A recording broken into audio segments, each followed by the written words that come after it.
Thanks for tuning in, guys. You're listening to Ace Comicals. I'm Greg Driver. I'm joined by Rahul Jani and Leon Everett. Let's go!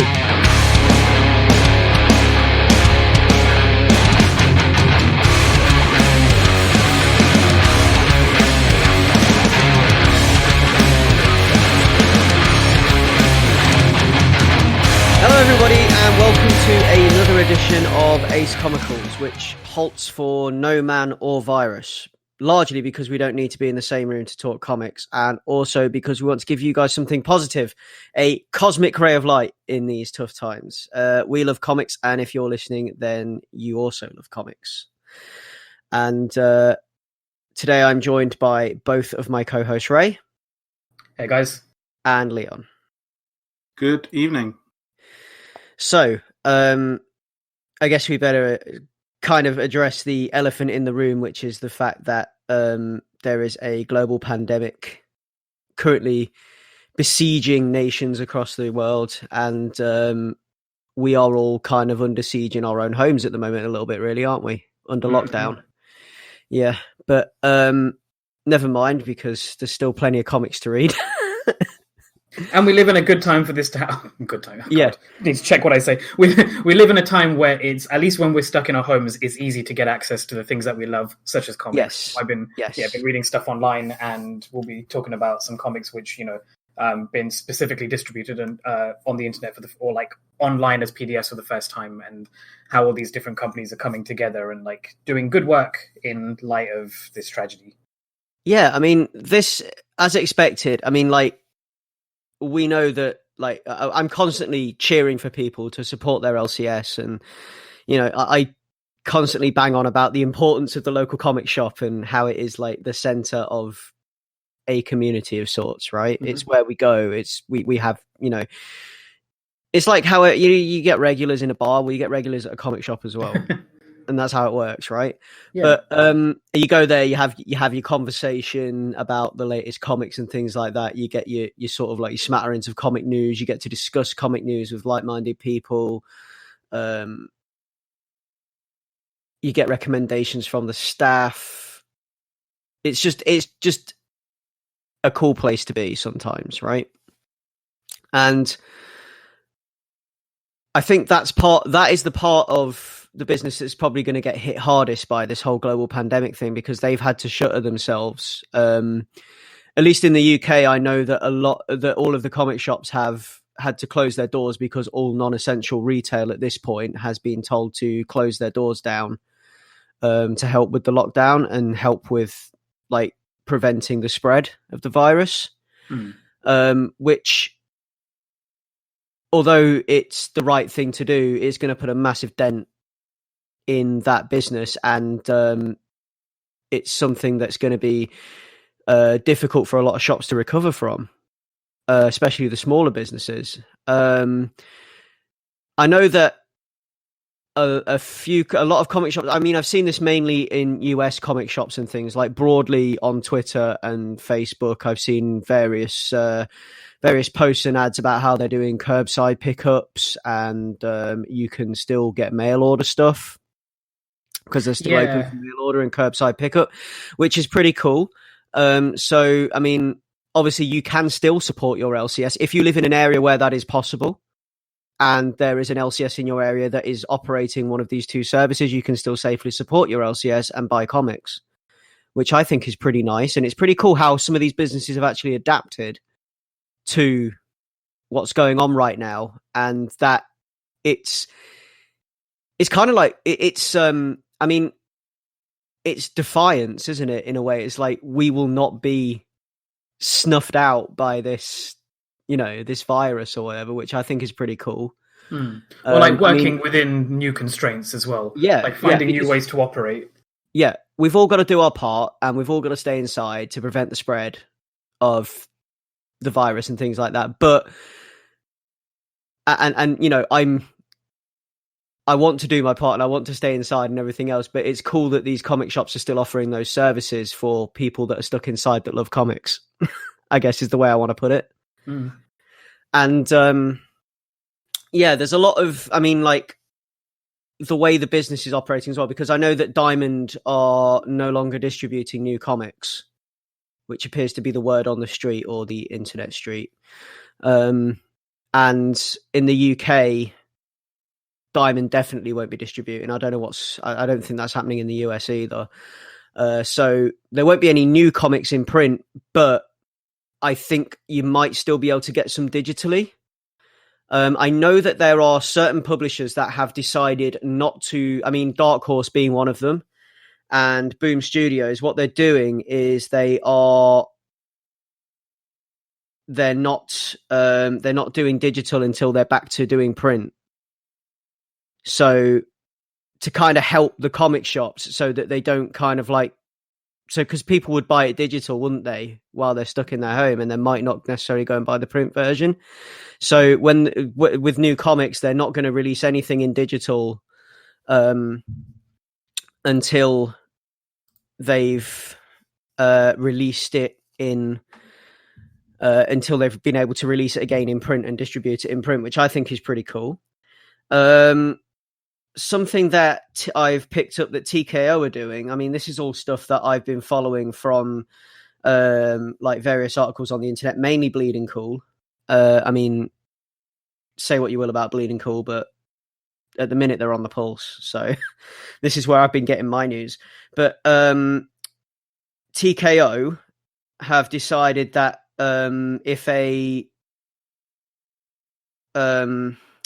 you can choose a store when you buy something and check out on their website, and they'll give 50% of the purchase price to that store, which I think is a pretty cool thing. It's like a little donation to try and keep the place afloat. I mean, I don't know what that means, whether any UK stores are listed there, but if you live in the US, then that's a great thing, you know? I mean, what are your guys' thoughts on any of this? I haven't really been keeping up with the news on this, but it's interesting that you say that some of these publishers are not releasing their digital products because it may impact the physical sales. Like, has that actually been said? Is that what they're using to justify that decision? I gather that's the reason, because there'd be nothing stopping them from releasing these comics digitally. Because like it sounds altruistic on the face of it, and I haven't read too much into it, so I don't deny their intentions and stuff. But like, what does that mean for the sale? This, just general sales overall. How are these artists and writers and just all these creators? How are they getting paid in the interim when their products aren't being sold?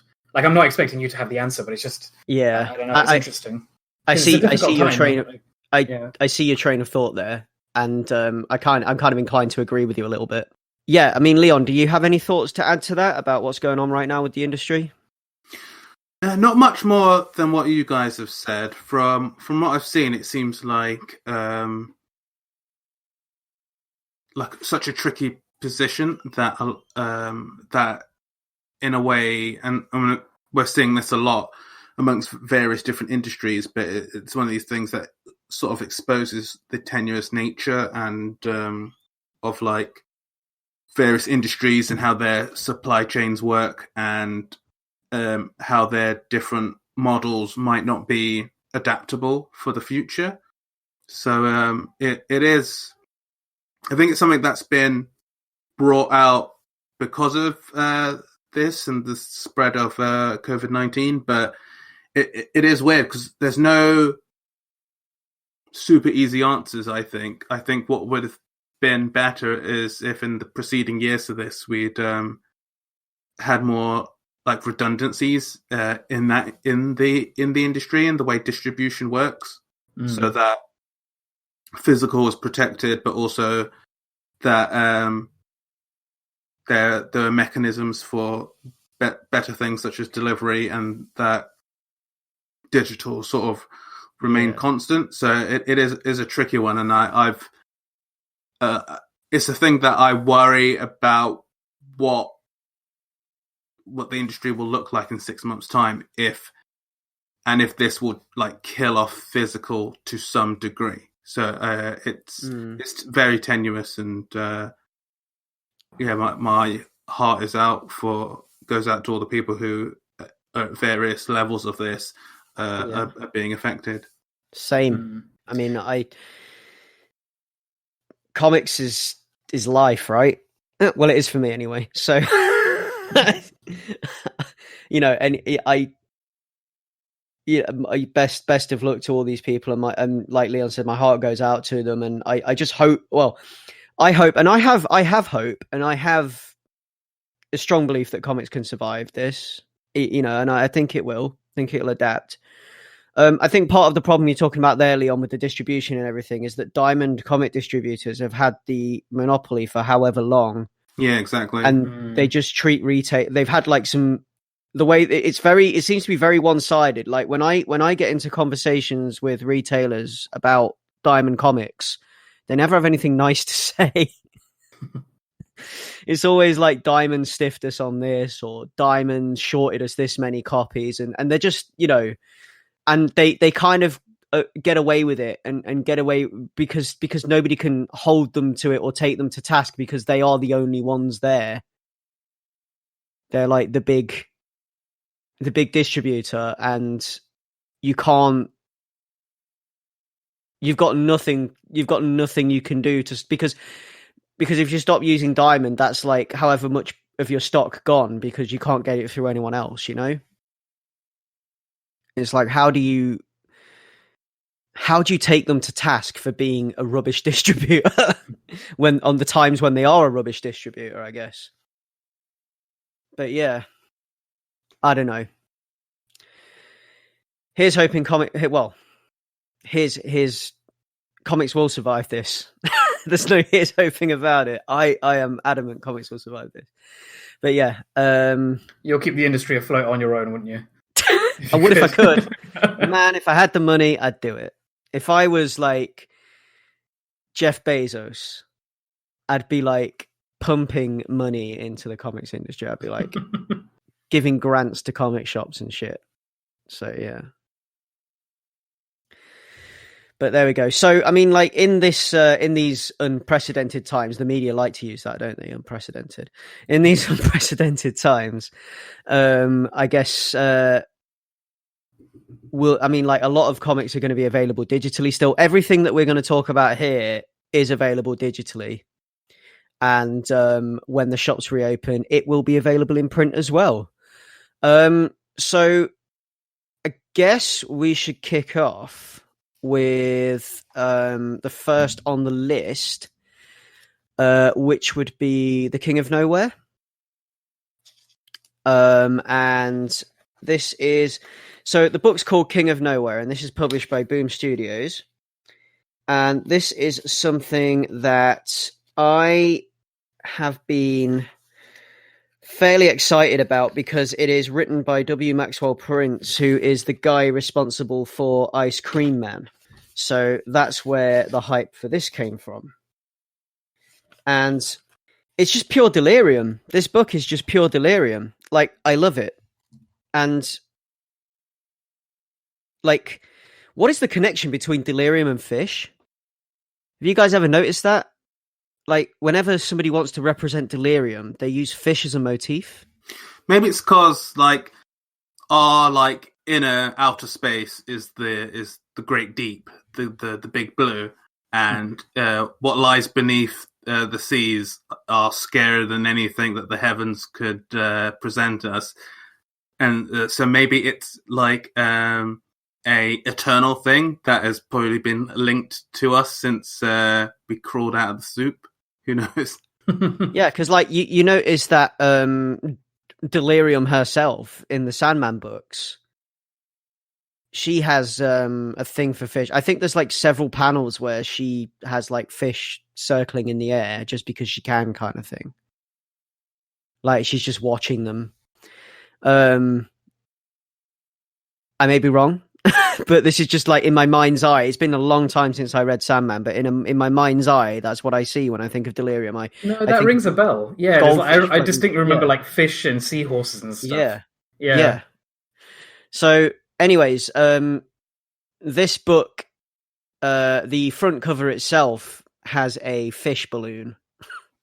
It's a goldfish on a string, and he's paddling in the road, because the road is actually made of water. And it kind of just it has this like the main character is he's a very ordinary man, and the cover itself just has this dreamlike quality anyway, with this like rainbow kind of like colors bleeding into each other, this tie-dye sky effect, and with the desert behind and the bench in the middle of the road and the road actually being water. I think the whole thing is just like an exercise in surrealism. And that's what I'm going to get to with the rest of the book. So what I'm going to do is I'm just going to read you the blurb from the Boom website. So, lovable drunken lowlife Dennis awakens on the outskirts of a mysterious village called Nowhere, home to a friendly populace of deformed, mutated, just left of normal citizens, and he has no memory of where or who he is. But when Dennis starts to regain his memories, his past catches up to him, literally. What at first seems like merely a bad trip quickly heightens into a drama of mistaken identities, small-town conspiracy, and high-stakes fantasy fulfillment. So, I mean, like, from the get-go, this whole book is just like bleeding, running watercolors and black lines. It's this whole liquid quality, this surrealness kind of like is dripping from every page. And I just got really into it from there. It had like this kind of like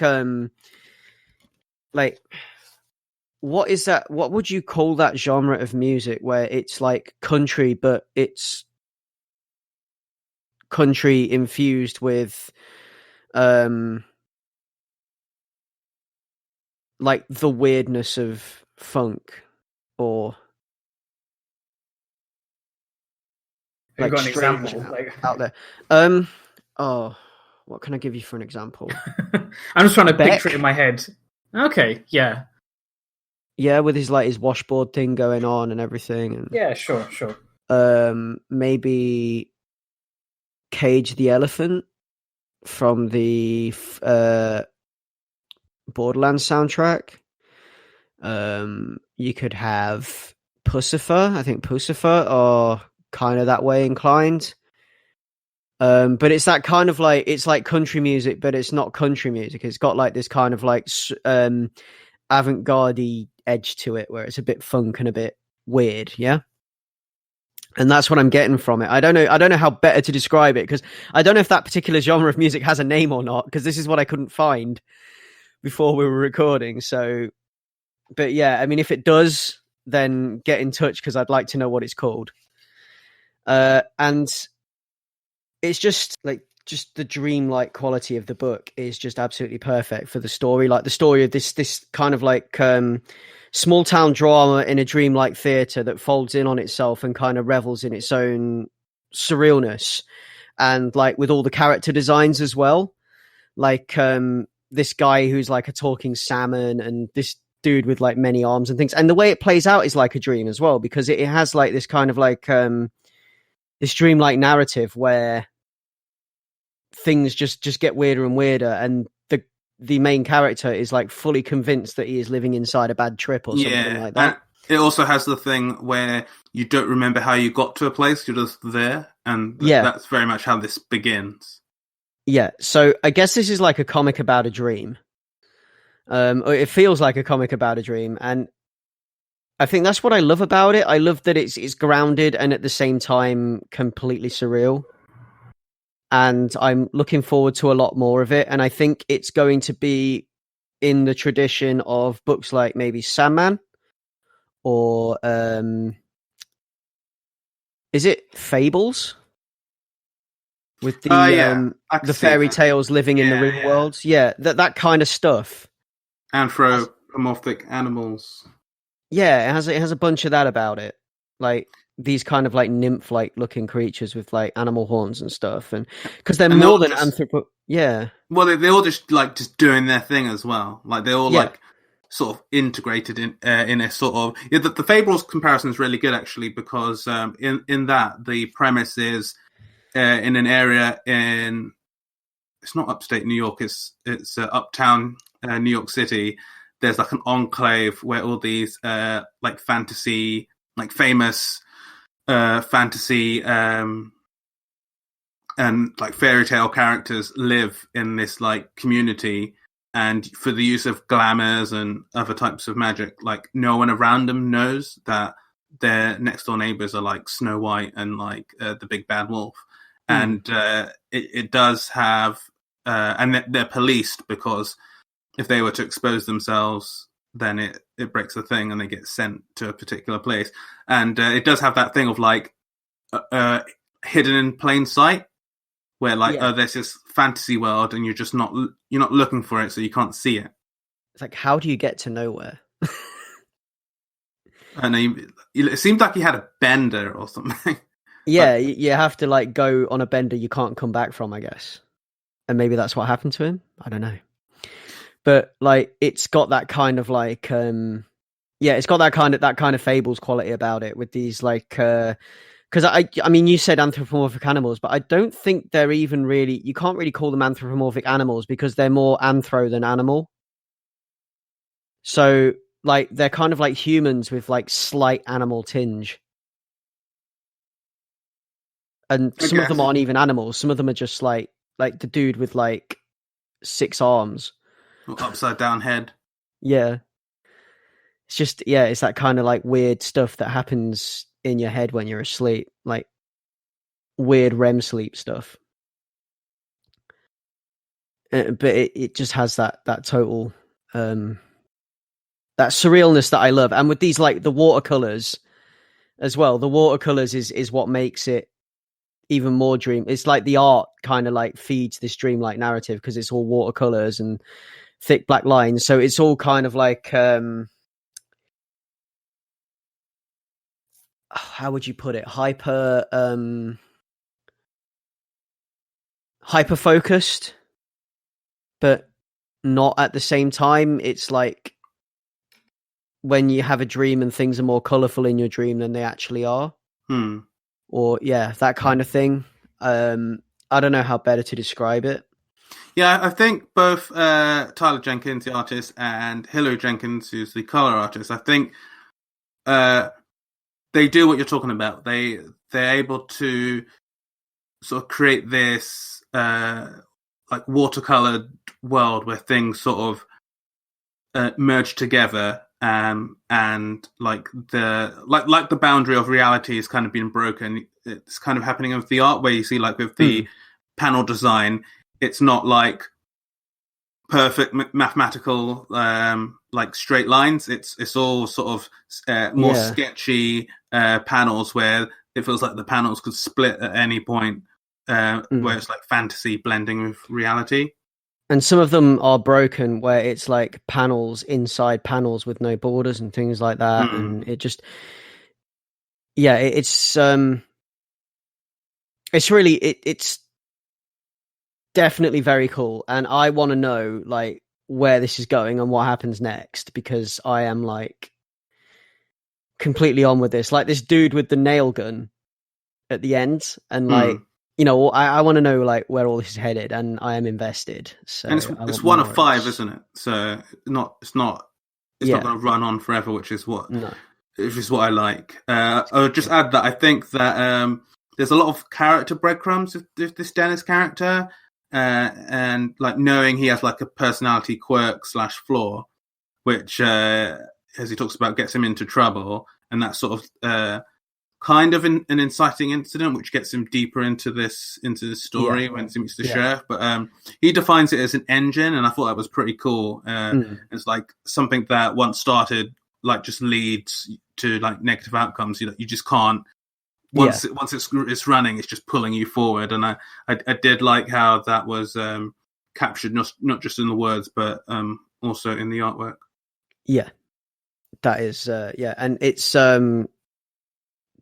W. Maxwell Prince, like being W. Maxwell Prince. He's like weaving that Ice Cream Man magic, but in a slightly different way.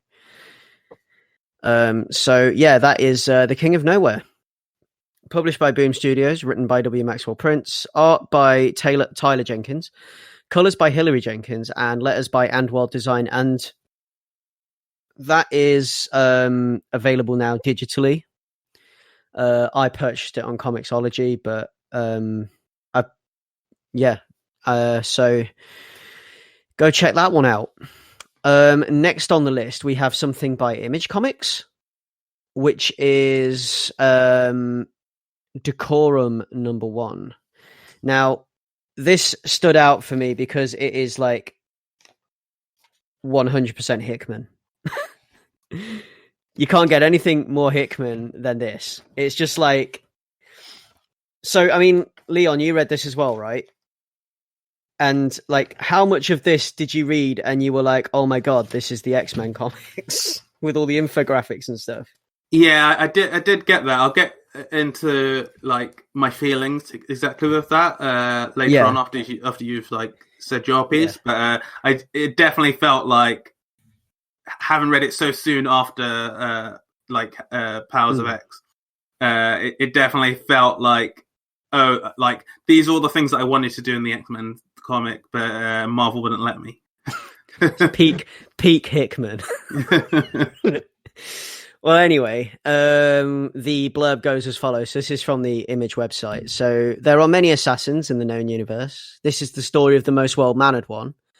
Manners are a sensitive awareness of the feelings of others. If you have that awareness, you have good manners, no matter what knife you use. And this book is, for want of a better word, batshit. It's like... So, it goes from far-flung galactic fantasy with saga vibes, like mad saga vibes. I've got mad in brackets written in my notes next to saga vibes, to like science fantasy, sci-fi. It goes from sci-fi fantasy to sci-fi noir in like the flip of a switch, with a bit of like via cyberpunk. And it has commentary on colonialism, as we've already mentioned. It's Hickman at peak Hickman levels. It's something completely detached and original. Like, one of the things that I noticed was how much world building is crammed into such a relatively short space, which I feel is quite the feat. Like, the amount of information he manages to cram in. But then again, because he has these like complicated concepts and stories, and then that's why he has the infographics, because he has to explain them. So you start reading it, and then someone will say something in one panel, and you'll be like, wait, what? This is like the typical layout of these books. Like, this is what I've noticed in the X-Men books as well. Like, the typical layout tends to be, you'll be reading it, and then someone will say a word, and you'll be like, what the hell's that? And then you turn the page, and then there's like this big infographic explaining exactly what that word is. Yeah, it's just, it turns on a hairpin when it goes from like mood to mood and just completely flips on a hairpin. The art is, I feel, absolutely gorgeous, breathtaking, black and white with flashes of color. And it just has like this absolutely beautiful flow to it. And like representation of movement in some of like the fight scenes and the action scenes. And there's flashes of fully painted and realized worlds, and there's like beautiful location design that looks like concept art from a video game.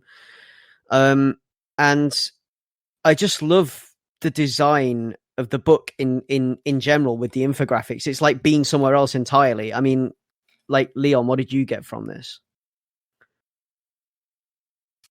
Yeah, I got a lot of the same things. It's complicated. So, like, overall, I think that the art change-ups in the book are really cool. I like how at the beginning you sort of have these nice, like, so at the beginning you have that opening attack on the world, and it's rendered like a series of paintings, and it looks really like lush and just looks like they're being attacked from the shore by like a robot, and Conquistobot 9000. Yeah.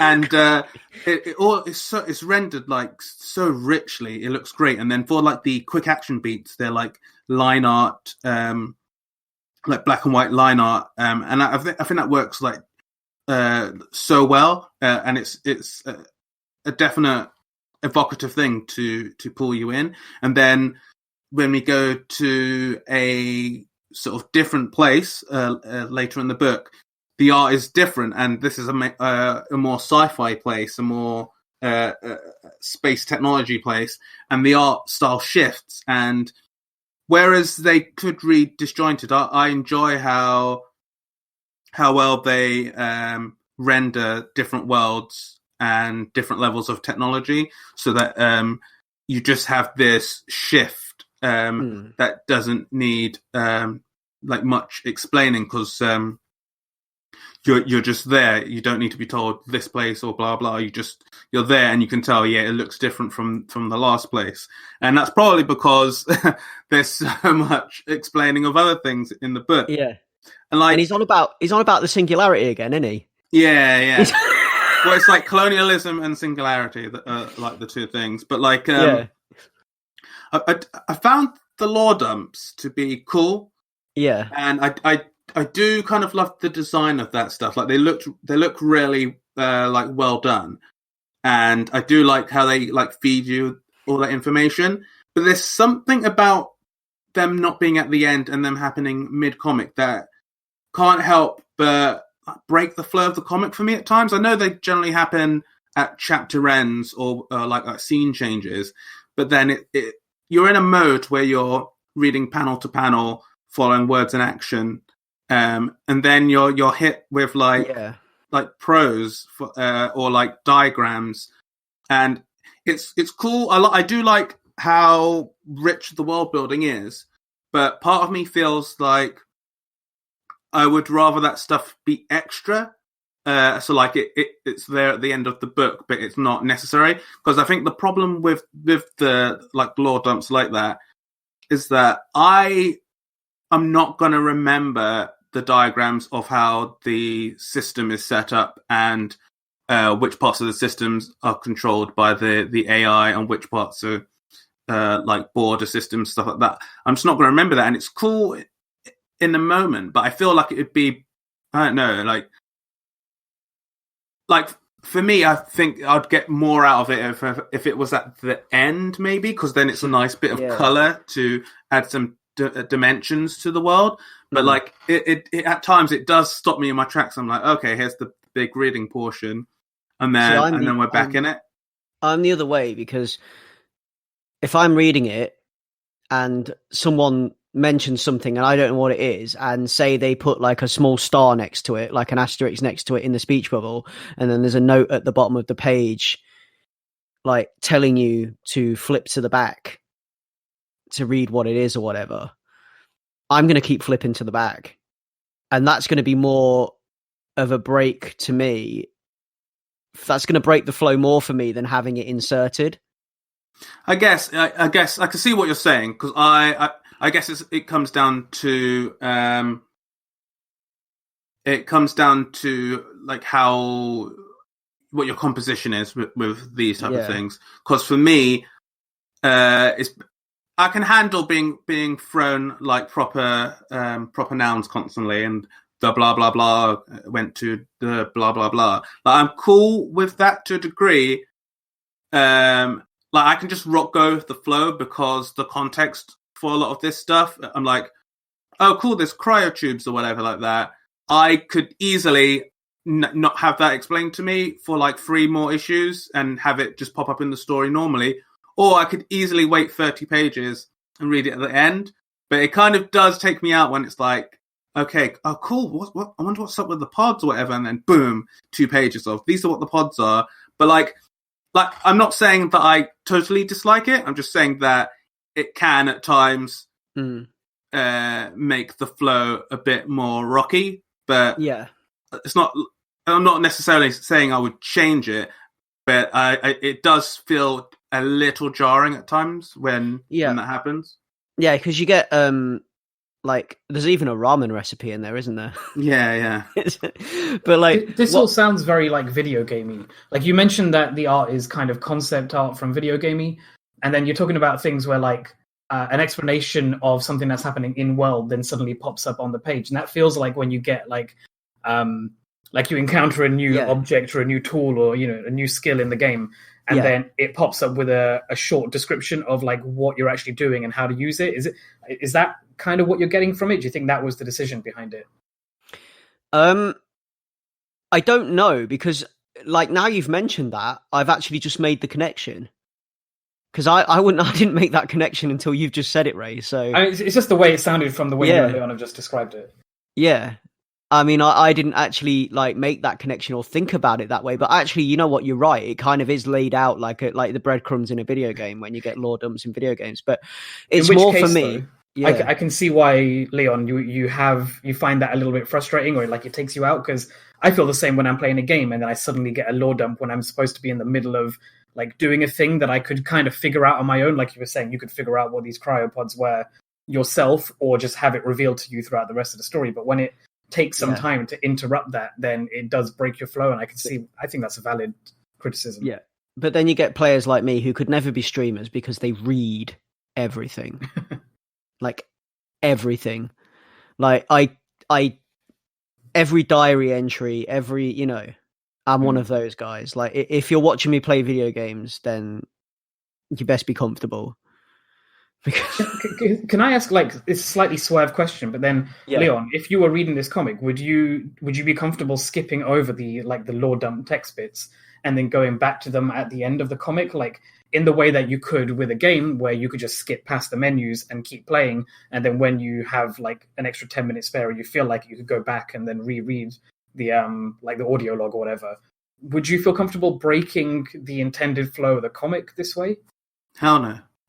And the thing is, I understand the purpose of this. It's because this is a universe being built, and it's so rich, and I'm not sure how many issues it's meant to be, but I think the reason we're getting these lore dumps for things as big as the whole history of this conflict, a 1,000-year war, to like ramen recipes, is that I think what it is filling in and giving texture to stuff that, or like context to stuff. Because I think the book's going to be very character based, and which is why, like with X-Men, is I can forgive that. I can forgive the sort of boom. This is what the cryopods mean, because I can forgive it in the sense that I know that they're telling me all of this because when the character that it's related to, it just gives us the drive and gives us a lot of history there, all in one go. If it's not the intent for it to be brought up later, so I can understand why it's done, and I think I think like the actual information is like effective, and like it's why I would just read it as it's intended and not skipping by, because like in the games, like it's not a case where like the example is not that in the game when I get the new thing I skip past the menus and stuff like that. It's more the case of like if I'm in an action scene and then I picked up something and then suddenly it was like Lost Odyssey, I had like 4 pages of text to read. That would be jarring for me, rather than if I'm walking around in the open world and then I find the thing, then I read it at the time. Like I do read everything in games. I'm not a disgusting skipper of things, but I'm just saying sometimes I was getting a little bit of whiplash from like, oh, here's a cool like story breadcrumb. Maybe my brain has just been molded into a way where like I've watched so many mystery box style shows that I just don't require instant answers for stuff, and I just assume it'll be brought up in the story at some later point. So when it's suddenly like, bam, here is the thing, it's like, oh, so maybe that is not the thing, and instead that's just there to give like a foundation. But you know what I end up doing? If I'm watching a show and it mentions something that I don't know, I'll go look it up and pause the show. That's disgusting. No, I can't believe you told me that. Yeah. I'm awful for it. So it's like, say you're reading like a book or something. Yeah. I know it's different now with digital books, and you can just click on it on Kindle and it will give you like a definition. But I generally like would wait until the end of like the chapter or the section chapter and be like, oh, what did blah blah blah mean? Because usually I can pick it up by context, but I like learning new words. I'm like, I understood what it meant in the context, but I want to know more about the word and the etymology and stuff like that. But are you saying that as you hit that word, you just stop and then pull out your phone and Google it? Yeah, because isn't the fear that, like, maybe if you're only 20 minutes into a 60-minute episode, you're not supposed to know what that thing is up until, at least if it's not going to be the next episode, it'll be revealed to you, like, in another 30 minutes. And then you might have ruined, like, the enjoyment of that process for yourself in that one episode. Well, like, no, because I'm not talking about things that are clearly, like, embedded in the narrative of the show, like, that would be spoilers if I were to look them up. I'm talking about things where it, like, they mention maybe an event or something, like they'll mention something that happened in like Watchmen, for example. Let's go with the Watchmen show, because we're going to be coming back to Watchmen in a couple episodes time. We're going to be discussing the TV show. That'll be part 3 of our Watchmen series that we're doing. But an example in Watchmen is I had no idea about the Tulsa Race Massacre. And I started watching Watchmen, and the show begins in the Tulsa Race Massacre. And I paused it, and I went and did a load of reading on the Tulsa Race Massacre, then started watching Watchmen again. Interesting. Because my version of that was, I knew vaguely of the Tulsa Massacre, but I watched the entire episode and then read up more about it and then watched the episode again. Yeah.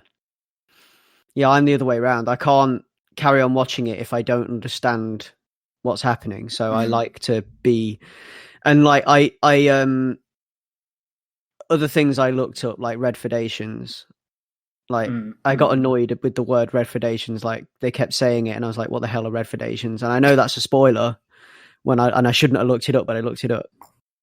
You know, things like that. It's just like, all right.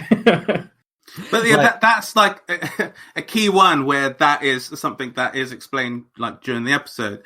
Like this anecdote you're telling just reminds me of like in the West Wing episode 1.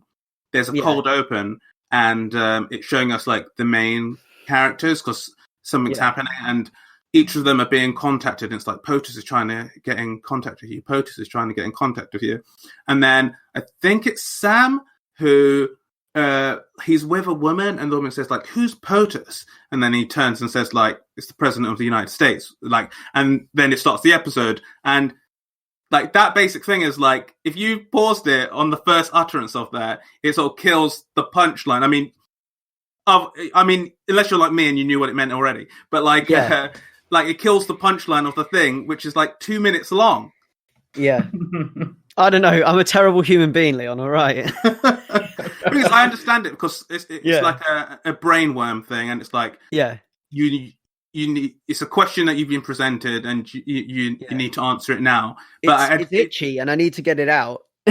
But like there's cases where like having the definition of the thing would like increase your enjoyment of the thing in the moment. But then there's other things where it's like it's deliberately like part of the thing to set it up. But everyone's different, and the way I enjoy it is to do that. Like, I mean, I can't enjoy something unless. What do you do if you're in the cinema watching something on TV that you can't pause? I'm really, really fidgety until the film ends. Thing is, I want to touch upon this same topic when we talk about Strange Adventures, because like we'll get to it when we get to it. But I've had this sense of dislocation and like the urge to look up stuff, and I'm really like I'm actively resisting it. So I guess I just don't understand the compulsion. But like this would be fine if we didn't make our habits so public. But we do, because we make a podcast about them. So it's you're fine, Greg. Do what you want. Yeah, no, I mean, like, I guess the point I'm making is I quite like the exposition dumps. I like the way Hickman does that, because I like the way he explains and builds his worlds. And if I was watching Watchmen, and then as soon as Redfordations is like mentioned, if this was a Hickman book, the next page would be a page of prose about Redfordations, which for me would be perfect. But I don't even want to like go into that now because we've got an episode to go into it, but that specific example feels like super like it's in the title. And I digress. Yeah, I know. It's just me. Yeah. So the other like like there's a bit in like the beginning of Decorum. The one thing I did want to mention is, are we getting a history lesson at the beginning, or is that something that's supposed to be happening in real time? Because that's what I couldn't work out, and I don't know if you guys had any input on that.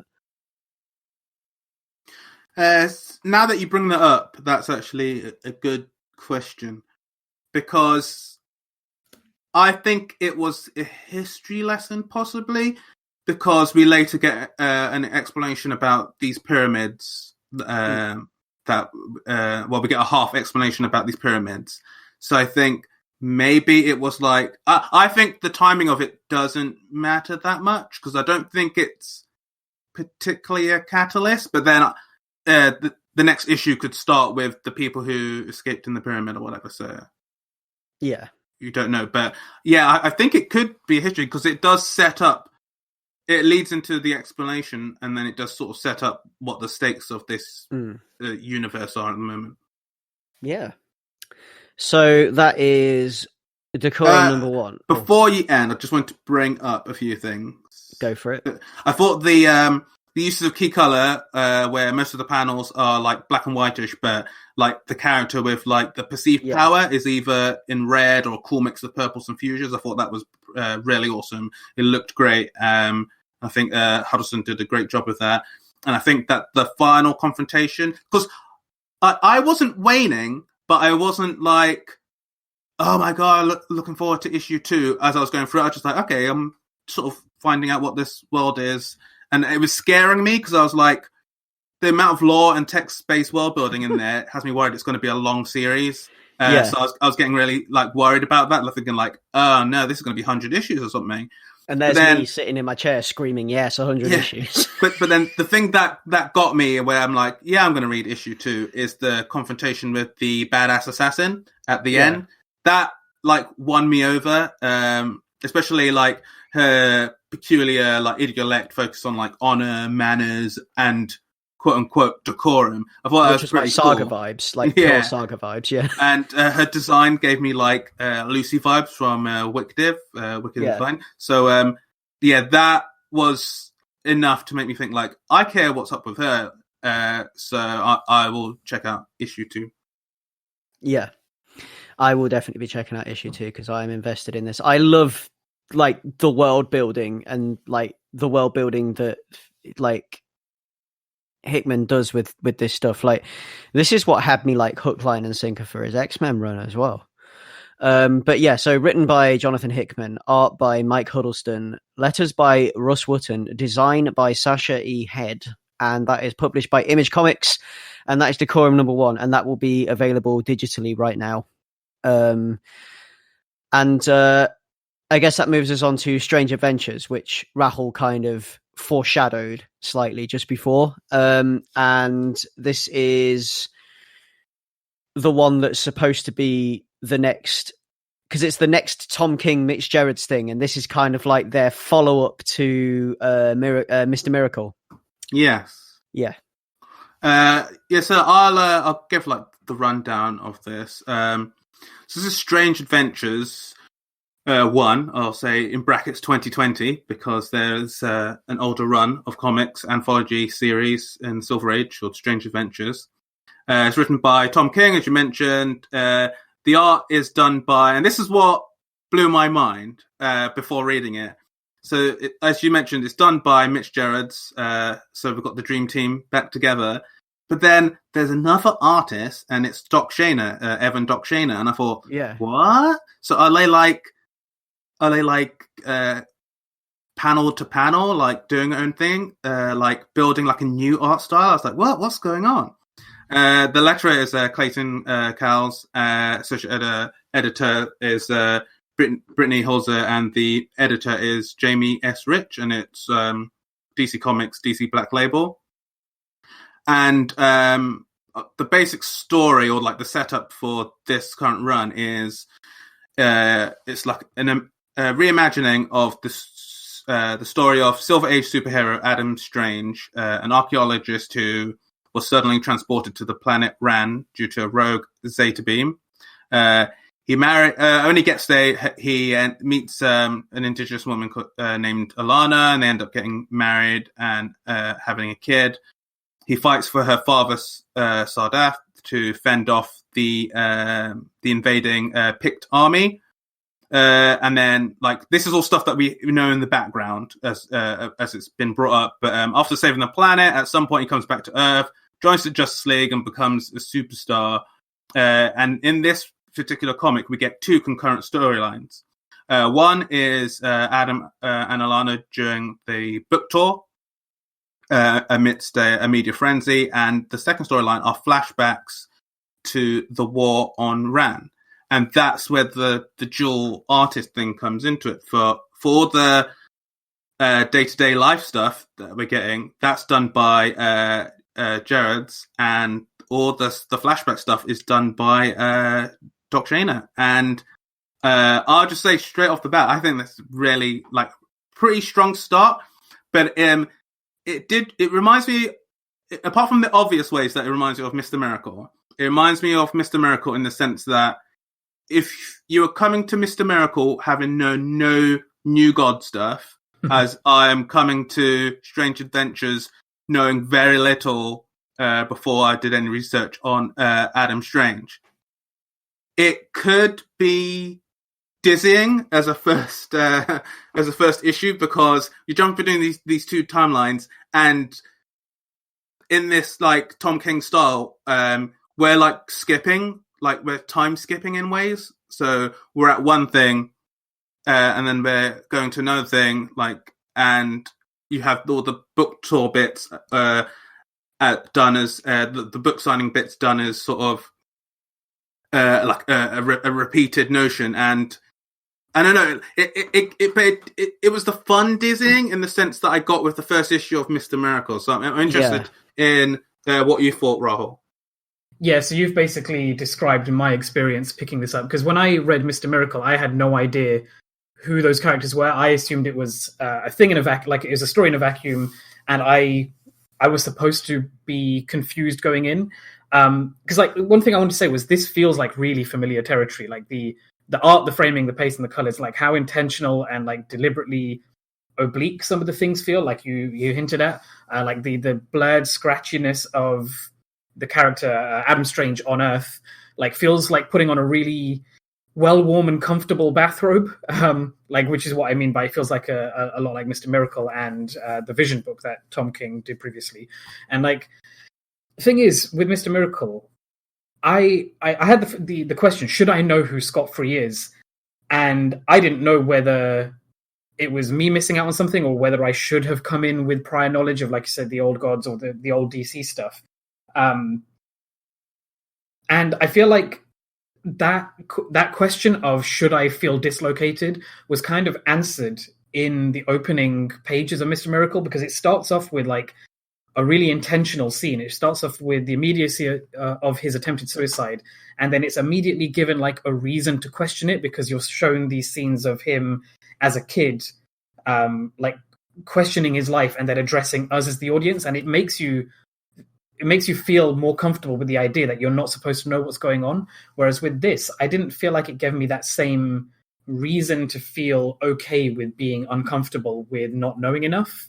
I don't know if that makes sense. Like, because I think Mr. Miracle also had, like, the visual flair. It had the whole, like, the scratchiness, like the worn pages, the sellotape over everything. Dark Side is... Yeah, all of that stuff, which, I don't know, it gives you more of that mystery box feel where you're okay with not knowing what's going on. Whereas this felt like more of a traditional narrative, although it was flipping back and forth between two different timelines. I feel like it wasn't giving me that, like, that supernatural or mystery edge, which meant that it was okay to just let go and go with it. And ultimately I did, because I trust in this creative team enough. Like, they've earned their goodwill for me to think, oh, this is going to go somewhere and I'm not wasting my time, or I'm not made to feel stupid by not knowing what's going on. But this is a case where, like, I think less than Mr. Miracle, I think it doesn't do a great job in setting up what the stakes are and who this person is and why you're supposed to care about them. But again, I'm going to give it a few more issues before I, like, fully say whether that's terrible or not. And I don't think it is. I think I'm gonna be pleased by where it goes. Yeah, I mean, I went into this. I had an idea already of who Adam Strange was, and I heard tale that Mr. Terrific was in it as well. So I was like, okay, let's give this a go. And I signposted this to you guys in a previous episode, the episode I wasn't present for that you two did, where I made you read it out on the pull list. And I was like, you two are going to like this because it's Tom King and Mitch Gerrards. And I'm glad you both enjoyed it because I knew you would like it because it's the Mr. Miracle team.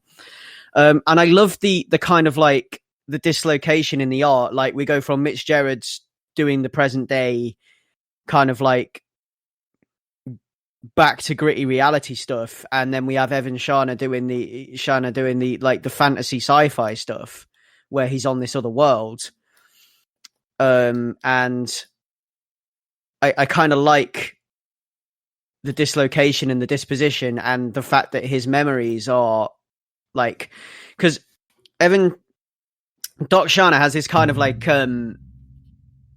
this really like clean comic book Silver Agey type style going on. Yeah, it's less like sponge blotted than the Gerrard stuff. Yeah, where Mitch Gerrard stuff, it's got like this kind of like harder edge to it. And it's a little more rooted in realism and everything else. And that worked for me on so many levels, having it switch between the two art styles like that. Like I completely got what it was going for. Like the rose tinted glasses kind of thing, the memories and whatever. And then boom, reality. And like, and just the entire narrative. Like I love this thing, what they're doing where they're taking these Silver Age characters and kind of like scuffing them slightly, like kind of like dulling the sheen, as it were. Yeah, because like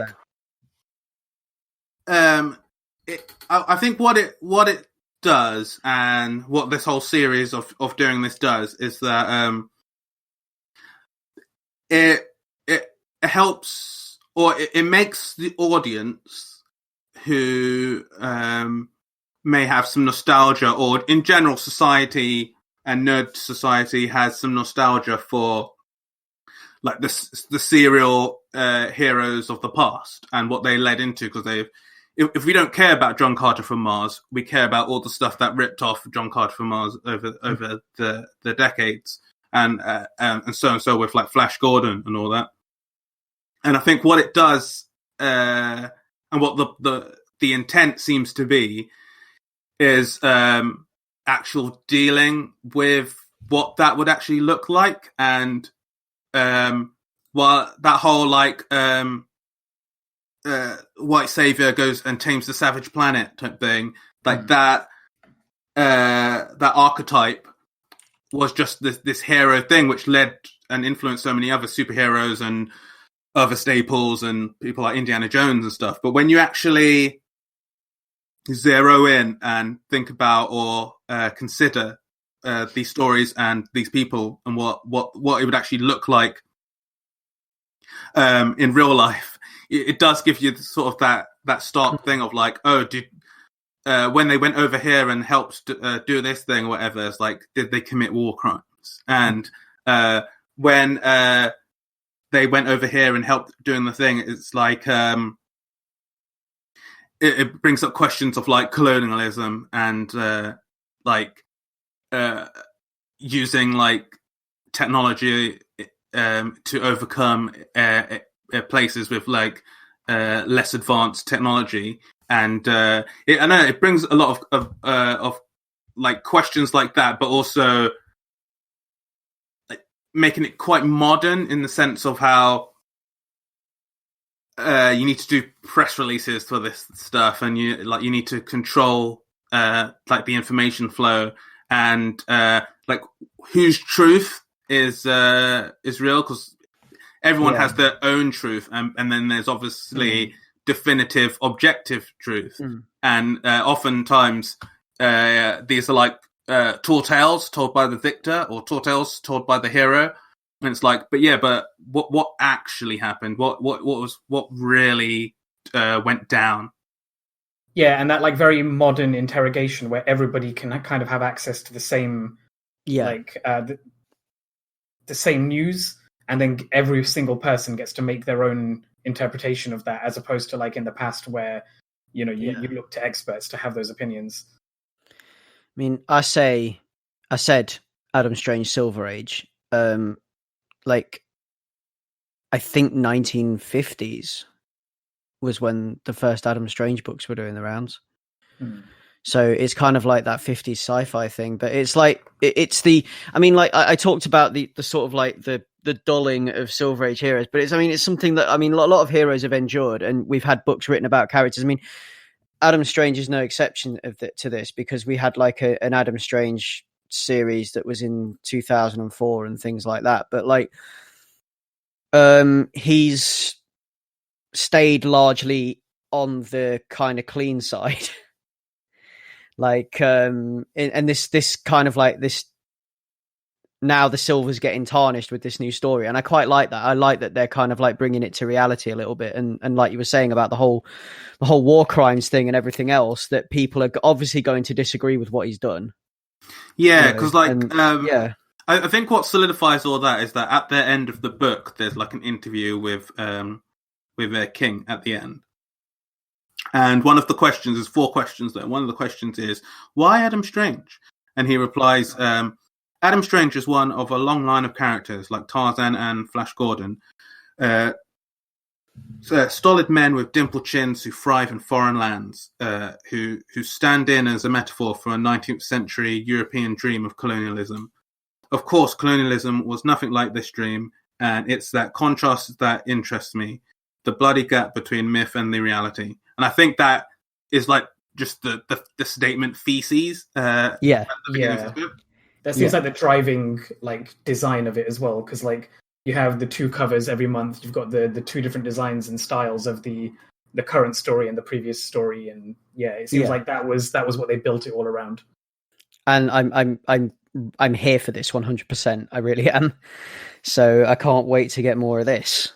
And yeah, I thoroughly enjoyed it, and I am really, really looking forward to it. So that was Strange Adventures number 1. A couple of observations that I want to make just before we move on is like we do get a couple of instances of like the Tom King, Mitch Gerard's 9-panel layout with like gratuitous repeated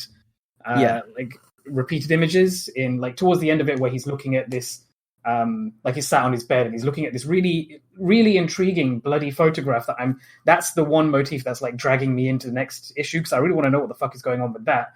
And then we also have like one instance where you get the sort of Mr. Miracle style VHS corruption thing, where like the tracking has gone wrong. I feel like I don't know. I mean, it might be a reference. It might just be he's enjoying the art style, whatever. But like there's a page where you see a reflection of the woman on the phone and this same bloody photograph in like the chrome of his jetpack. Yeah, I love that. It's such a cool couple of panels where you do get that sort of line that spreads the image and like sheens it across the screen. I don't know. I like the little things. Like I call it references. It's probably not references. It's just further increased use of that same art style. But I really like that because it harkens back to it. Don't you love that back in the 50s and 60s, the jetpack was like the pinnacle of like cool. Yeah. Like, and I do love now it's so like you look at it and you just kind of cringe a little bit when you see jetpacks now, don't you? It's like, but also because if you look at the 2 contrasting covers, like the main big difference between, apart from the obvious like scratchy art style between the 2 covers and the font, is that in one it's got like blobby rounded like cone head, and in the bright colorful one it's got like a pointed cone head. There's something very like Xeris retro about the like flat conical ends that I really like. And his space helmet as well, his fucking fishbowl space helmet. yeah But it's such a great book, and I love the whole concept of what they're doing here, like exploring this character from a different angle and bringing them forward into the modern age, kicking and screaming, which I quite like. So that is Strange Adventures #1, and that is published by DC Comics, written by Tom King, art by Mitch Gerrard, art also by Evan Doc Sharner, and letters by A. Clayton Cowles. And available now. Check it out. I encourage you to. Can't tell you when issue 2 is coming, but hey, give it a look. It's worth it. So we are on to one that I read, which is something actually I wanted to recommend to you two, because I think you two will thoroughly enjoy this, because it seems to be in your wheelhouse, like especially Leon's wheelhouse, actually. And this is Alienated. And this is Alienated #1, and this is Boom Studios, and this is Simon Spurrier with Chris Wildgoose on art, and Andre May on colours, and Jim Campbell on letters. Now, this is like Chronicle, the movie Chronicle? Oh yeah. Group of teenagers find alien thing, get powers. So it's kind of like a little bit that, little bit ET. It's 2 issues in now at the moment. I've got issue 1 and 2, so I'm going to be kind of like talking about where we are so far with this thing. This is like high school drama sci-fi. So it's like 3 high school kids called Sam struggling through high school, and they discover this crash landed alien, and via this extraterrestrial, they are now connected and in each other's minds. And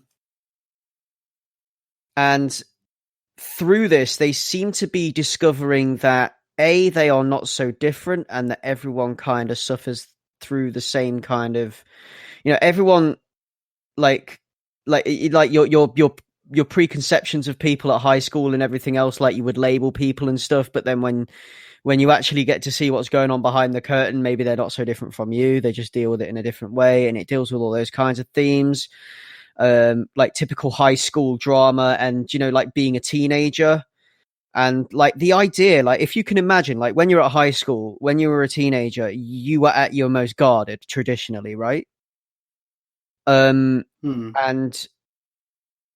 I know from experience for me, when I was a teenager, I didn't enjoy sharing things with other people. I kept myself to myself. I had my ideas and like my political ideas, my political leanings and things like that, because obviously I was just starting to get political and things as a teenager. And all of a sudden, imagine then being thrust into a constant 3-way conversation in your head with 2 other people, and they are able to they have access to all of that. That's legit a nightmare. Exactly, yeah. Like when we're teenagers and we're traditionally at our most guard, and then all of a sudden we're connected to 2 other kids that we don't even know that well. We just go to the same school. And it's like starts off with this new kid who's also a streamer, and he's like a political streamer. He does all these like wake up sheeple videos and stuff. And he there's him, and then there's this other kid who just he seems to be quite popular. Like everyone, he just wants to be loved by everyone. He wants to be everybody's friend. And then we've also got the third character, who is she's really, really guarded, like won't speak to anybody, kind of treats school like a job type thing. She doesn't want to particularly be friends with anybody or anything, or get to know anybody. She just wants to keep herself to herself. And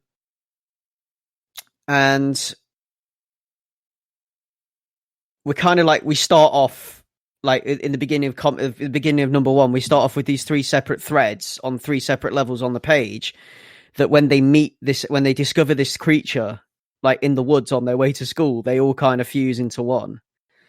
And it's kind of like happenstance, like how they meet and how they discover this thing. And how all this works, like in the woods, and how they deal with that going forward, and what they do with this newfound power, which, typical things that selfish teenagers might do. I guess is the way I'm going to lampshade what happens in issue 2. Okay. But yeah, it's a really cool ride, and it has some great kind of commentary on what it's actually like to be a teenager, I suppose, today. And the artwork's fantastic. It's like this beautiful kind of like cartoon styling. Like, I guess that works for the fact that the creature feeds on the psyche and emotions of others, and it's not, and you can actually see in people's faces these emotions and things like that very well. And this creature appears to be an infant, but he's also incredibly dangerous. But he also likes potato chips. So it's just like this beautiful, like cartoon high school drama thing, which I'm here for all day, and I think is right up your alley, Leon. Okay, I'll check it out. It's this group of high school kids, and it's like I said, it's got heavy Chronicle and ET vibes. It's like ET via Chronicle, and obviously like all the growing pains of being at high school and everything else, and the politics as well, like with like the popular kids and everything else and all that stuff. It's just all there, and it's a cool little story, and it's a nice slice of kind of like sci-fi slice of life thing. Gets you out of whatever's going on at the moment, like a bit of escapism. It's good for that. So yeah, I just wanted to mention that because I figured you guys would love it. And that is Simon Spurrier of John Constantine Hellblazer, who there's a page going around actually recently from Hellblazer, John Constantine, where he praises the NHS. I think because it's like one of a number of things that I linked you guys to earlier today, because like peek behind the curtain on the Ace Comicals WhatsApp thread that we have as hosts, I tend to just dump stuff.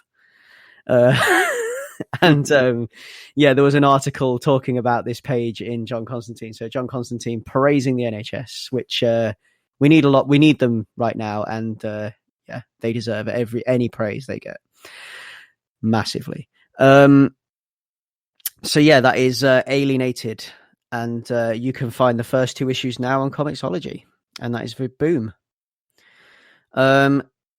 Which I guess brings me on to my next one that I read on my own, which was the one that I was really, really excited about, which was X-Ray Robot. Now, the reason I'm massively excited about this is because it's like Alred. So it's the Alreds. And right up your alley. Yeah, there's like...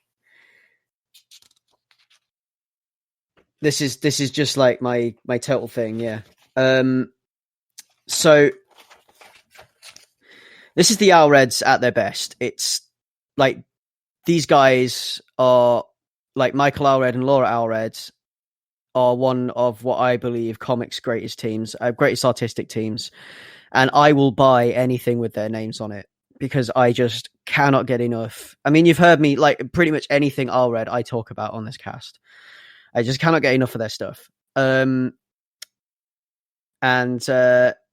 This is X-Ray Robot, so I'm just going to read you the blurb from the Dark Horse site. So, Max is a family man seeking a more interesting life. While conducting a new experiment at work, the fabric of his reality is torn before his eyes, and a robotic figure appears, claiming to be his 277-year-old self. The robot is able to X-ray multiple dimensions and battles an illistic entity from another dimension who wants to take all life to its pre-Big Bang status. Max and the robot embark on an interdimensional road trip through past and future to take down the Nihilist and save the universe. So, yeah, I am like 100% invested straight away. Like, you don't need to tell me any more than that, and I'm already on board. And let me tell you, it's like, wow. It's like psychedelic old school pulp. It has this real classic 60s sci-fi feel, like through the story, but like in the modern day. So they've managed to apply this like 60s sci-fi pulp story feel to a modern day setting, and it's the kind of story that you might find in a science fiction anthology comic from back when, like the old horror books and shit from the 50s. And and it's got that kind of feeling about it, and it feels like this classic old school pulp in the way it's written, in the way the characters talk, in the way it looks, because like the way Mike Allred draws and the way Laura Allred applies color to that, it has this incredibly incredible reverence and incredible like mirror image of like the kind of like it's got this like real Silver Age thing going on, and it just feels so like there's so much reverence there for what came before, for the Silver Age, and that's what I love about the Allred's work. Like you can even see this in their Silver Surfer run. It just has like such an incredible like. It's almost like he's using this to celebrate the Silver Age of comics, like kind of thing. And it's like that's what I get from his work. It has that kind of like that feel to it, and it's just something you can just read, and it's like a slice of that kind of like that old school 60s sci-fi that you just sometimes want and need because it's just kind of so out there. But is it like that not psychedelic, but that whole like look to the sky, anything's possible type of like serial sci-fi? Yeah, these serial sci-fis where you get a lab and then like they're doing something in the lab and then like they stumble across an alternate dimension, maybe like an old Fantastic Four book where Reed Richards is like, look, I've just found a window to 12 other dimensions by splitting the positrons with the, that kind of stuff. It's like, or like the Brad Bird's Iron Giant adaptation. Yeah. And it's just, I love it as a celebration and nod to classic sci-fi books. It's great. The art in here is absolutely fantastic. There's like this amazing double page spread. It's just this whole like psychedelic cartoon style with, like I've mentioned before, like a real reverence for like Silver Age with like the way he does his character designs and everything else. It's got this real kind of like it's real comics. It's like the most comics a comic can get, right? And there's this double page spread that's just like absolutely like, I said double age because we're talking about time travel, but yeah, this double page spread where it's just like colors just like flowing over both pages, and it's just absolutely gorgeous. It really is absolutely gorgeous. Like the classic cartoon spirit that this comic embodies, that all of the Allred's comics embody, is great. And do you know what? This is just like one more reason for me to go and buy that Bowie book that I've not bought yet, because Mike and Laura Allred did a David Bowie what do you call it?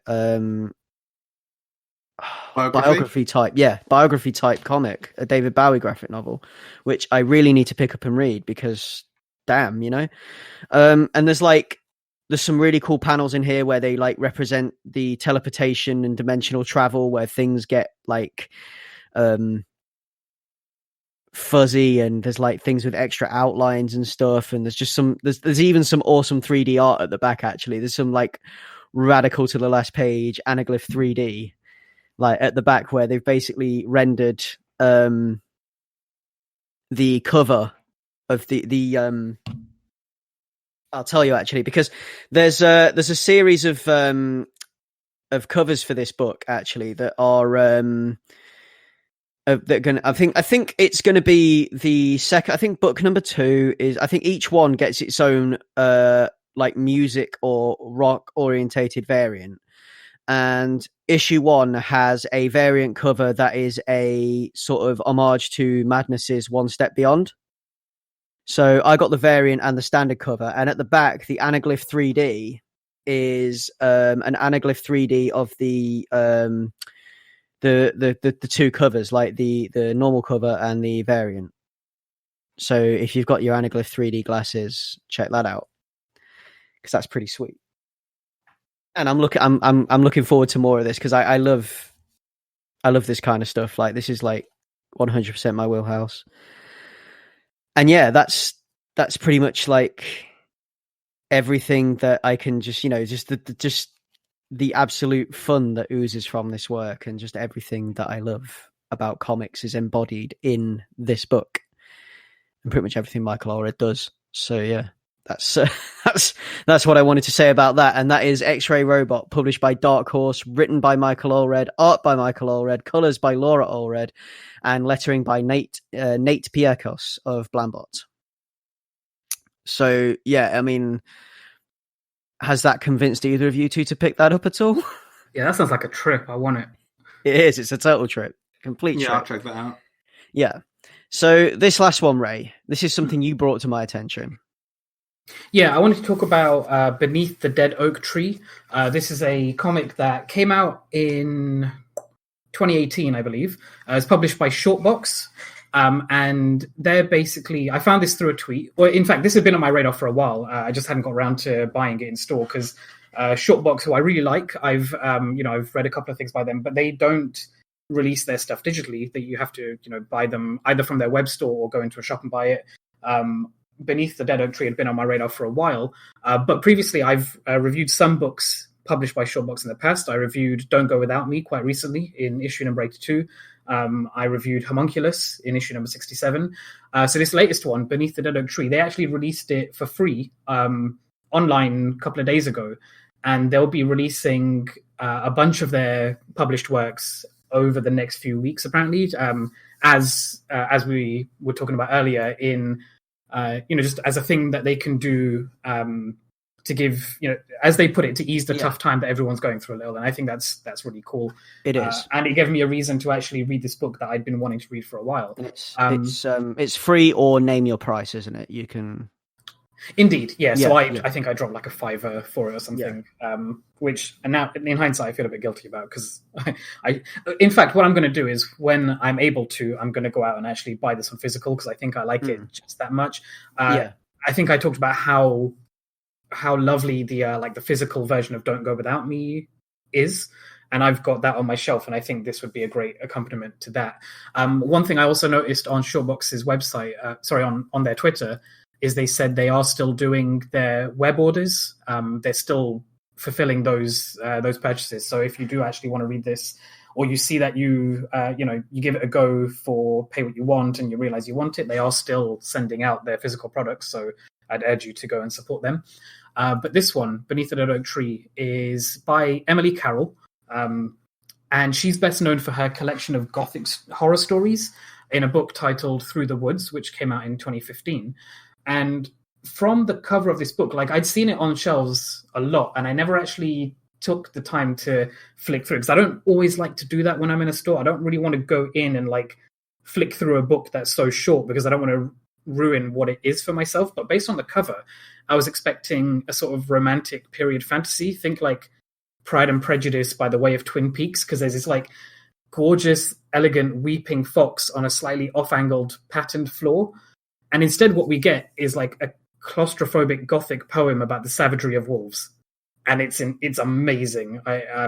So let me read out the blurb from the Shortbox website. So it says, murder, decadence, cowardice, guilt, and aristocratic foxes in wigs all combined in this gorgeously poignant poem/folk song from Emily Carroll about the futility and heartbreak one can run into when dealing with vengeance. And I think that's a really good summary. The things that because again, it's quite a short book, and I don't know if you guys want to discuss the reveals that happen in this, but I'm going to avoid that now at the start. Yeah. But the thing I love about it is it's quite playful with its use of comic conventions. There's a really great sequence where it uses the traditional 9-panel layout for pacing and tension, and then it's corrupted in a really shocking way. And it weirdly reminded me of musical theatre, because there's scenes where, to step back a bit, it is essentially a poem. It's poetry in the sense of not just the pacing of the words, but also the right words in the right order, but also the right words in the right arrangement and placement, and then also working in concert or even held aloft, bolstered by the comic medium. And it reminded me of musical theatre a bit, because the character is narrating in verse, but then it overlaps and synchronizes with dialogue in the scene that she's describing, and it all comes to this really poignant and shocking and like sad but beautiful like crescendo.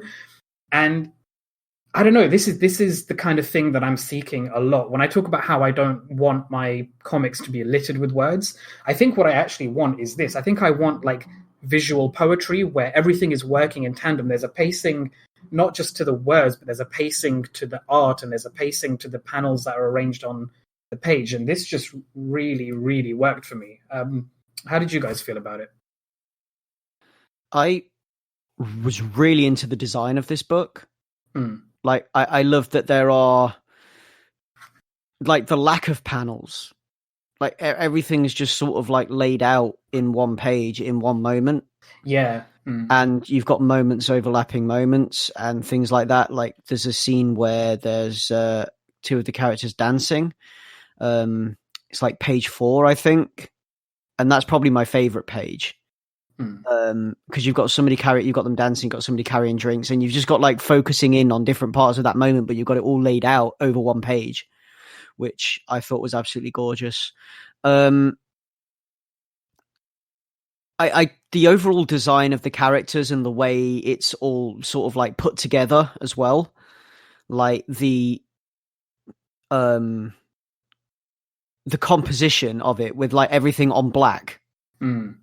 And the way the characters themselves are, it's just everything about it is just like absolutely gorgeous. Like the lines, the sleekness of it, how everything seems to be like,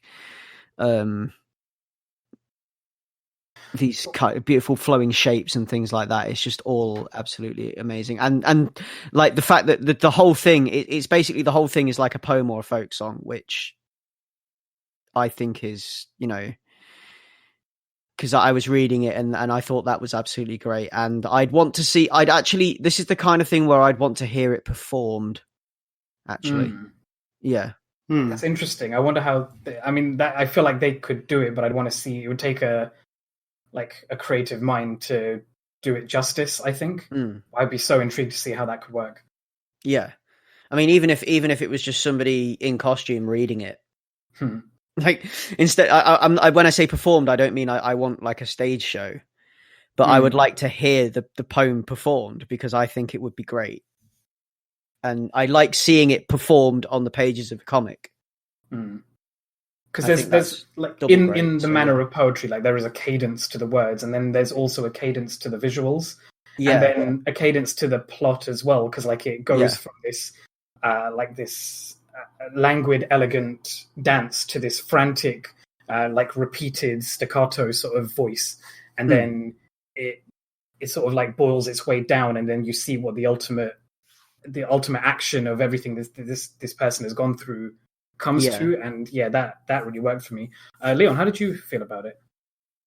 Well, it's like on episode 69, I spoke about Emily Carroll's When I Arrived at the Castle, her 2019 book. Yes, yeah. And this definitely feels like I can see all the the progression.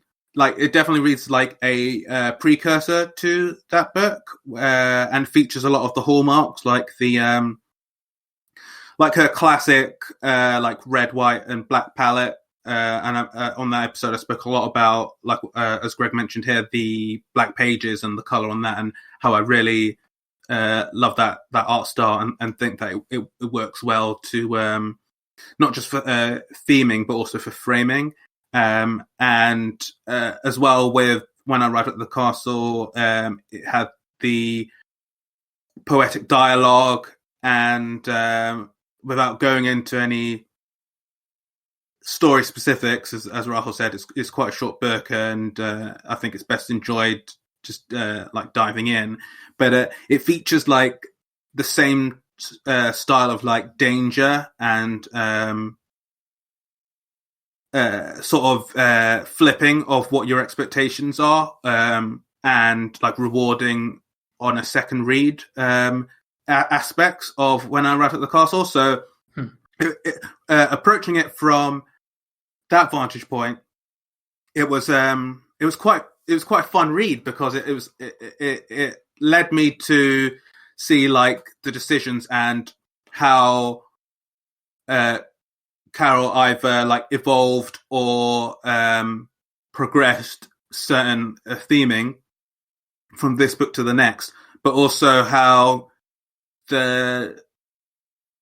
how the design differences really work towards each title, whereas in When I Arrive at the Castle maintains for the whole book the white and red on black look as you fall deeper and deeper into this odyssey with these two unnamed characters. And with this book, there's way more color, but it's like pastel, like layerings of colors on top of colors, and you have like, as I mentioned before, this these sequences in a party, and everyone's all dressed up, and the way how all of that stuff is layered on, the way we progress in the story from panel to panel, just the smart things with like one of them is like a character running up some stairs, and that's used as like a dividing point between like the two sort of visual palettes of the book, which I love stuff like that. I really liked, but I also liked how the like pastel scenes are like brighter, but they I think they're really effective in that modern sense of isolation, where you're surrounded by people and we're surrounded by communication, but it's still one of the most isolating and alienating times, and you can be on your own in a crowd. It's really interesting you bring that up, because on my first read I found that to be quite romantic. I thought like they're highlighting these two characters who are having this romantic meeting together, and everyone else has faded into the background. And then on the second read I read it the way you just expressed, where it feels lonely and isolated, and they're the only two people, or they're alone in this like a sea of the sea of faces. Now, you said no reveals, Ray. Right. But that would mean that I can't talk about my favourite thing about this book. I mean, you can demark it now and just say. Yeah, so this is going to be a little bit of a reveal, I guess. So if you want to stop listening now, because obviously, you need to read this book, and this is something you need to experience yourself, otherwise it loses its value. But what I love about this book is the way that elegance gives way to savagery, and it just flips on a dime. And like the way the character design changes as well, between the points where they're more human in their elegance, but then when things turn savage, they become animals in humans' clothing, as it were. Like they get less anthropomorphized and the design kind of like flips and becomes way more savage. And then you get like this amazing page like in the middle of the whole thing, which is just like the pure animalistic savagery of the fox. And yeah. And everything kind of stops and stutters, like a stop record, like Leon just mentioning there, and yeah, like it's that shocking and that she's kind of frozen in witness freezes of this and thing. stops time itself. And it's like laid over panels, and it kind of like, because you've got like the panels in the background, because you go from the 9 panels, and then on the next page there's trees, but there's also panels, and it's like this whole thing is just kind of like, it's not just breaking what's going on in the book. It's not just the breaking of the elegance and whatever of the previous pages and the romance or whatever, and just the giving way to savagery. It's the breaking of the 9 panels as well, because this is going on over the top of the 9 panels, and it's like it just completely just like gets like the comic just completely deconstructs at this savagery, and this savagery is almost like the end of the book. but then it starts again after this. Yeah, and then like immediately after the pages you're talking about, like you have it does a really, really effective use of like expressing either like PTSD or just like there's a time skip where you finally get a look at her like holding herself against this tree branch, weeping, witnessing what the fox is doing to this other lover, and then it flashes to the next page where it's all bright and colorful again, and she's dressed again in another outfit, in a like it must be either the same party or days later or weeks later or whatever, you have no idea, but it gives you an idea of the things that she must have gone through in the interim, because it doesn't show you her running away and her coming to terms with what she's just seen and then making a decision to go back and do something about it, because that's the theme of vengeance that we end up in, that she makes a conscious choice to follow through on his pursuit of her, and then ultimately turn it around on him and like enact that same violence upon him that he's been enacting on other women. But like just the way that those two pages contrast each other, but they have very similar sort of like layouts, where it's her in the middle of the page looking to the right and like witnessing, and like one page says look as a stark statement, and the next one says see with a question mark. And like there's a poetry in the visuals as well that I don't know, there's like an unwritten holistic thing there that I don't know, it sort of transcends. That's what poetry is to me, where it's like outside of what I can interpret, and I don't want to like dive too deep into it, because like the mood that it gives me is perfect. Like that. Yeah, because like there's like a visual poetry in the sense of even how the word blocks are done, where I've only read this the once, but I think like it'll be cool in the second read, because I remember at the beginning the word blocks are colored as the characters are, and the way it's being spoken, it feels like it's coming from what we later find out to be like the Predator character. But actually thinking about the words and the pronouns like used there, it's actually coming from our lead character, this female fox.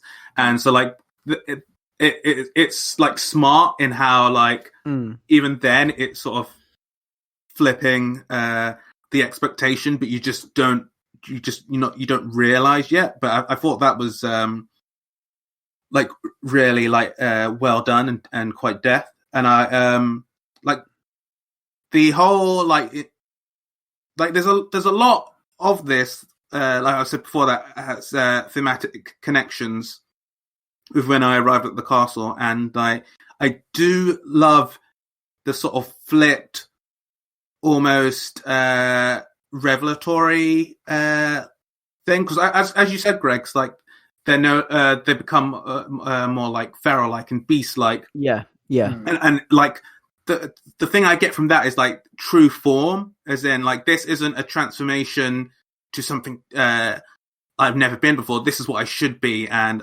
instead I'm buttoned up in dresses and different like outfits, but really I am this. And I do love how with that, like it has this really like dark tinge to it that kind of reminds me of things like Phantom Thread, or where it's like there's a line where it's like he chose everyone but me type thing, and it's this weird sort of dark sort of relationship with a vampire type thing, where it's like I want you to sire me and turn me into a vampire type thing. It's like, why not me? Why not me? Blah blah. Like it has this like dark flipped edge to it that I just think is so like seductive in reading it. 100%. Does anybody have any further thoughts to share? No, I would just say it's available for like quote unquote free right now, so definitely check that out. It's free or pay what you feel. And that is Beneath the Dead Oak Tree, and that is published by Shortbox, and that is created by Emily Carroll. And I guess that brings us to a close. There will be no poll, but there's no poll list this week, and that is because, I mean, everything's in flux at the moment, isn't it? Like we mentioned at the start of this episode, but there is still a whole multiverse of stuff you can get lost in and enjoy. There are classic story arcs in TPBs, collections, and omnibuses, and there's a lot available digitally. So get out there and read comics. And you know what? Tell us what's new to you. Like, because this is like, I mean, it doesn't have to be a brand new comic, does it? I mean, it could be something that you've just recently discovered or stumbled upon, and you could be reading that because you could be reading that now at home, and I want to know kind of what's new to you. So why don't you get in touch with us here at Ace Comicals via the Twitter or even like the Facebook or whatever. We're open for conversation always. Through social media, get in touch with us and tell us what's new to you and tell us what you're reading. The other thing that I wanted to say as well is if you're missing that weekly kind of sense of camaraderie and that conversation you get at your LCS because you're not able to go to your LCS at the moment, why not hop on Twitter on Wednesday and we're open for business for chat. And I'm always ready to talk comics, so you can get in touch with me at Batto at BATTOU or at through the Ace Comicals Twitter account, and we'll talk comics. Yeah, so that wraps us up. That's been episode number 84 of Ace Comicals. You can find it at www.acecomicals.com. It's the hub for everything we do. We are available pretty much everywhere a podcast is available. We have some new artwork at the moment. The eagle-eyed of you may already have spotted that. Over the coming days, you'll see the cover art update on some of the older episodes and things like that as we're going through. I'm rolling through, updating it all bit by bit. We've got a new banner as well. This is all stuff that I designed and drew. Spring cleaning. Yeah, spring cleaning. It's I've gone for that MTV. This is what Leon said on Friday, actually, when I showed him. But I've gone for that MTV liquid television thing. I adore it, by the way, Greg. I think it's great. Yeah. The bright neon palette and the just, like the radical skaterness of it all kind of thing. Skater thrasher type thing, which is who I am anyway. So, yeah. Yeah, looks great. Yeah, it's all tentacles and eyeballs. Yeah, so I mean, the eagle-eyed of you may have already spotted it because that went up over the weekend. But obviously, check it out. We've got some new art. So yeah, you can find us on Twitter at Ace Comicals. You can find us on Facebook under Ace Comicals. We are available on Apple Podcasts, Castbox, Castro, Overcast, Pocket Cast, Spotify, Stitcher, TuneIn, Expialidocious. Ray, where can we find you? You can find me self-isolating on Twitter at Monkeh, so that's MOONKEH.